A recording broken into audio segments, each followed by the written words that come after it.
aider plusieurs personnes, n'hésite pas à liker et à t'abonner. Surtout que Dieu te bénisse abondamment. Merci beaucoup et merci encore.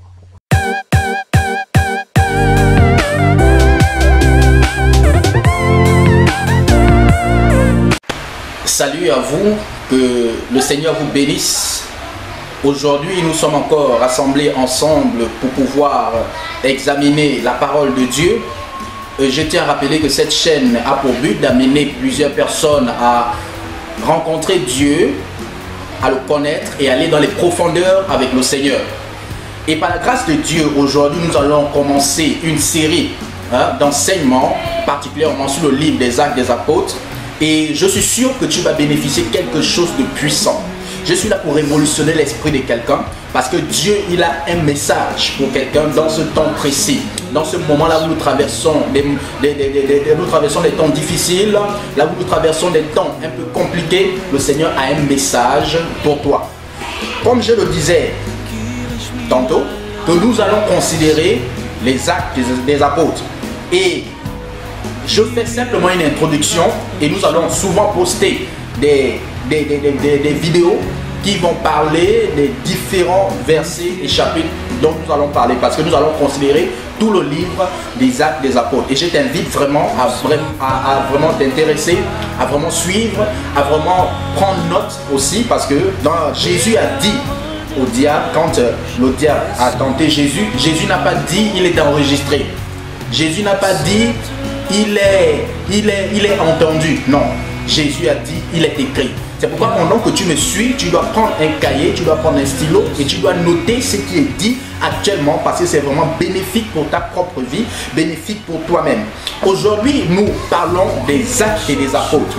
Déjà, on parle des actes et des apôtres. Quand on dit les actes ici constituent des actions, des agissements, les actions, les agissements. Les apôtres ici, il s'agit des missionnaires envoyés par le Seigneur. Notamment, on parle des 12 apôtres du Seigneur.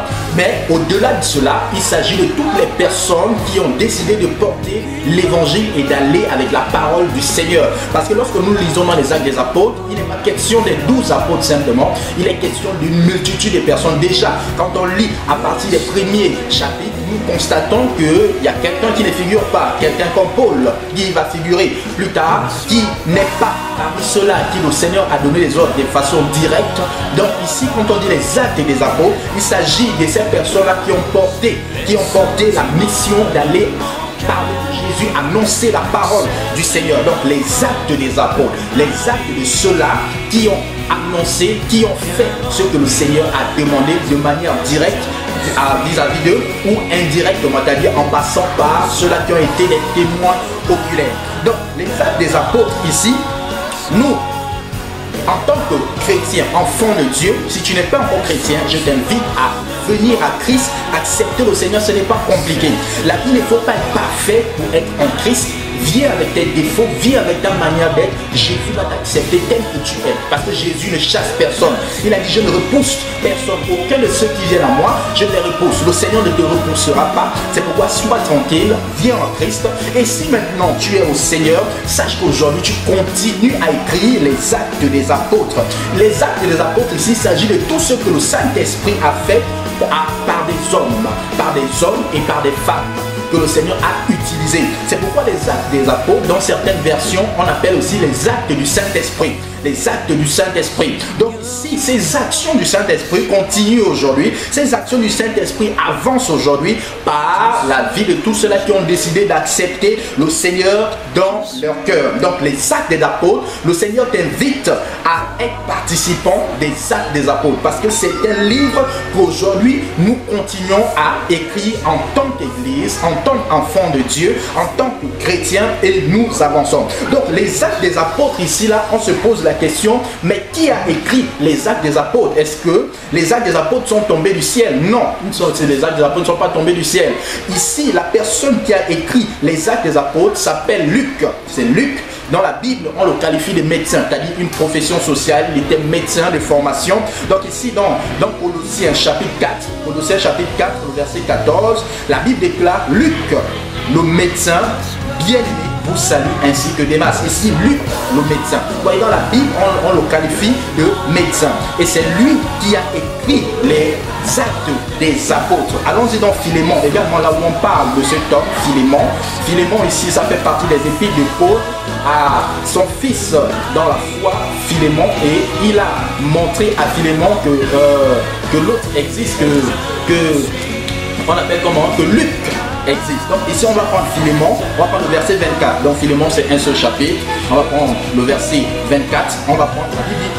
On dit ici, prenons à partir du verset 23 pour bien comprendre. On dit ici, Épaphras, mon compagnon de captivité en Jésus-Christ, te salue, ainsi que Marc, Aristarque, Démas. La suite dit, Luc, mes compagnons d'eux. Donc Luc, c'était un serviteur du Seigneur, une personne qui a pris la résolution un jour de suivre Jésus, d'avancer avec Jésus et d'évoluer avec le Seigneur, d'avancer avec le Seigneur. Mais ce qu'il faut comprendre déjà par rapport à Luc, Luc ici pour écrire les actes des apôtres, il a utilisé les mêmes méthodes que les historiens. Vous savez, les historiens, ils ont une méthode de l'analyse pour pouvoir trouver, c'est-à-dire reconstituer les faits, reconstituer ce qui a été fait.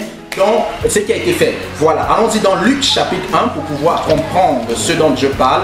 Luc chapitre 1, on va regarder, Luc chapitre 1, on va prendre à partir du verset 1. La Bible déclare, plusieurs ayant entrepris de composer un récit des événements qui se sont accomplis parmi nous, suivant ce que nous ont transmis, ceux qui ont été des témoins oculaires dès le commencement et sont devenus des ministres de la parole.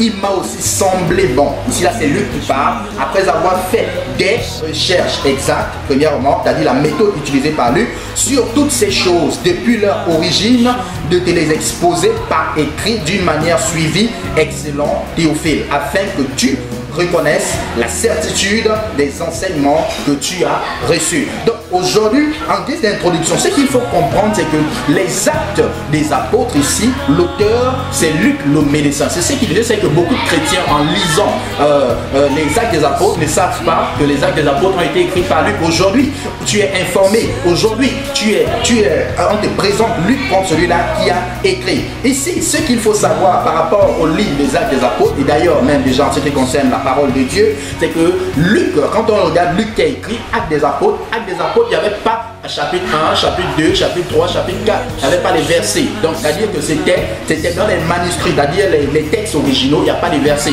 C'est Dieu qui a donné l'intelligence à quelqu'un pour pouvoir découper afin qu'on puisse se retrouver facilement. Donc ici, ne sois pas frustré si tu tombes sur une Bible qui ne correspond pas avec tes versets, mais c'est le contenu qui est très intéressant. C'est pour lever le voile afin que des personnes ne portent pas des préjugés sur d'autres personnes, parce que parmi les chrétiens, on aime souvent des débats inutiles, des choses qui ne servent à rien. En fait, ça ne doit pas constituer un débat, c'est juste qu'il peut y avoir décalage des versets par rapport à un livre, par rapport à quelque chose, mais cela ne change pas la réalité de ce qui est dit à l'intérieur. Donc ici, les actes des apôtres, ici là, nous croyons que c'est un livre qui est constitué de 28 chapitres. Donc il y a 28 chapitres dans Actes des apôtres, il y a 28 chapitres.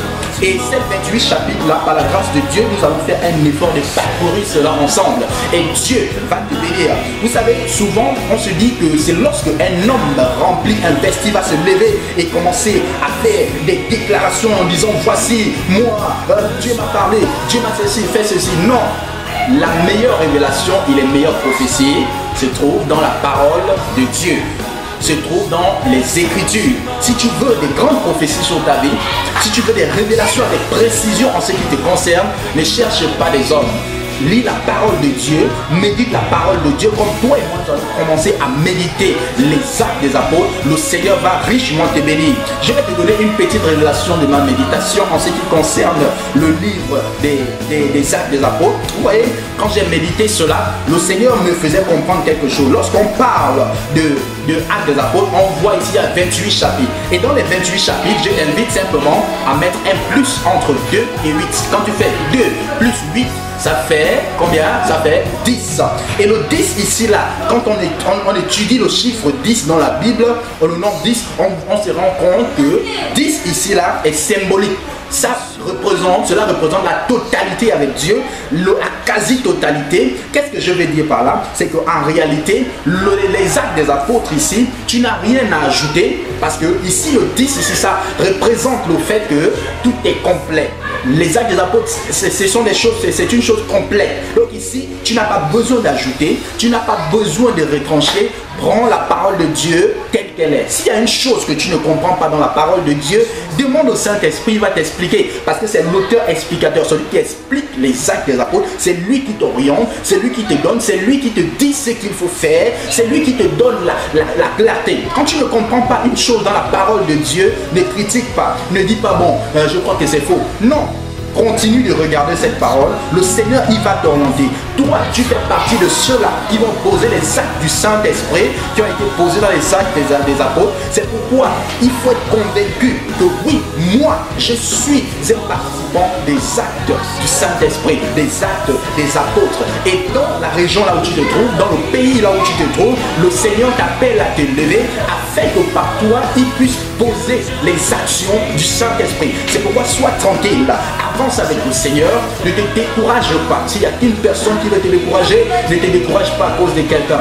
Ne te détourne pas du Seigneur à cause de quelqu'un. Avance simplement avec ton Dieu et tu seras à jamais béni. Et par la grâce de Dieu, ce n'est qu'une introduction aujourd'hui. Nous allons continuer la vidéo. Que Dieu te bénisse. Nous allons continuer avec nous allons commencer à considérer dans une prochaine vidéo les chapitres 1, 2, 3, ainsi de suite. Donc c'est toute une série que nous allons faire. C'est pourquoi ne rate aucune série et Dieu vraiment va te bénir et il va t'amener à être une personne particulière. C'est pourquoi sois tranquille, que Dieu te bénisse. Je vais prier. Seigneur, merci parce que tu es fidèle et tu es grand. Merci pour tout ce que tu fais. Merci pour cette personne qui a suivi, Seigneur. On a fait l'introduction sur les actes des apôtres. Ma prière, Seigneur, au Dieu Père, c'est que cette personne soit utilisée, Seigneur, pour poser les actions du Saint-Esprit ou les actes des apôtres dans cette génération au nom de Jésus. La personne est faible en ce qui concerne sa vie spirituelle. Seigneur, tu ramènes cette personne, tu redonnes la force et la personne avance au nom de Jésus. Merci, Seigneur, de bénir la vie d'une personne et d'élever quelqu'un et que ton nom soit béni par le nom de Jésus-Christ de Nazareth. J'ai prié. Amen. Merci.